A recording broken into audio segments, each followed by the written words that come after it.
Hello everyone, I'm I.R.O. I've been playing with 3D printing a lot, and it's really fun. Since I'm both hobbyist and a gamer, I wanted to 3D print a gaming table for a wargame. In this video, you'll see me create a wargaming table. So without further ado, let's get to it. I've uploaded printing files to a portable device and had my printer print out the parts. After several hours, the prints were done but needed cleaning. Using a clipper and a knife, I clean up the parts.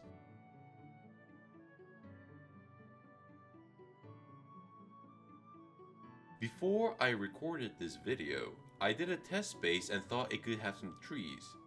So I purchased some model trees and attached the base of it to the parts using a putty.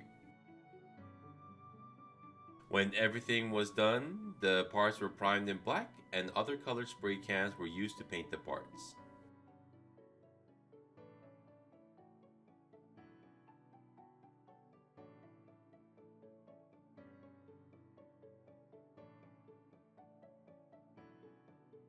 I forgot to record the previous step, so once the spray paints were dry after a day, I applied a shade paint. When this shade dried, I applied a dry brush to paint raised areas and also brighten up the color. The color of the dry brush became brighter in each step, carefully applying brighter colors lightly on the ground but heavily on rocks and cliffs. Here is a side-by-side comparison of the parts after the final dry brush. I thought these parts could use some vegetation to add some character, so I mixed some flocking and applied them using watered down PVA glue.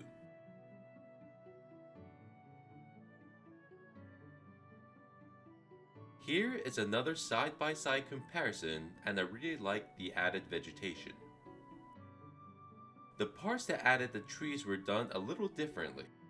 A mesh of wood chips were flocked before I applied the same green flocking on top used previously. The tree models were cleaned of mold lines before I applied this black shade to accentuate the bark details. Using a drill to open up the hole bigger for the base, and applying the same shade to the base of the tree, I insert the trees to the base. 3 trees on each base, and it looks like this when you have them in mass.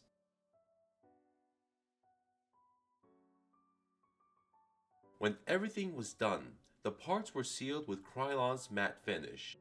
This wasn't used to matte the parts, but rather seal the flocks and trees in place by applying the spray coat very heavily. An ingenious idea came to me.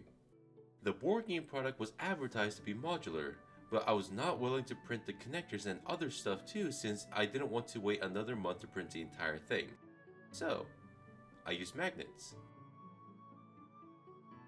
Magnets that can be attached to a magnetic whiteboard.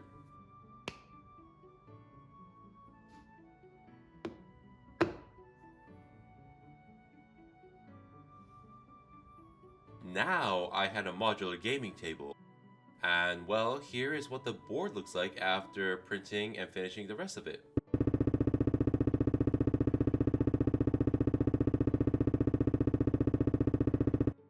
But what good is a board without a table? First of all, I've made sure to place sheets on the table to avoid any damages that can upset my mother. Then I placed a whiteboard with a gaming board on it. But what good is a gaming board without a game to play? And minis if they had one. What good is a war game without some dice? More dice. More dice. A dice tray and other essentials.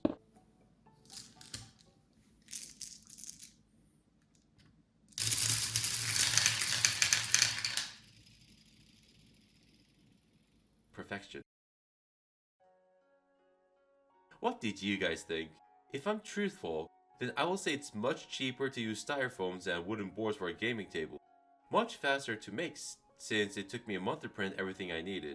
But if I were to be honest, doing this was so much fun, and it was really nice to see everything come together.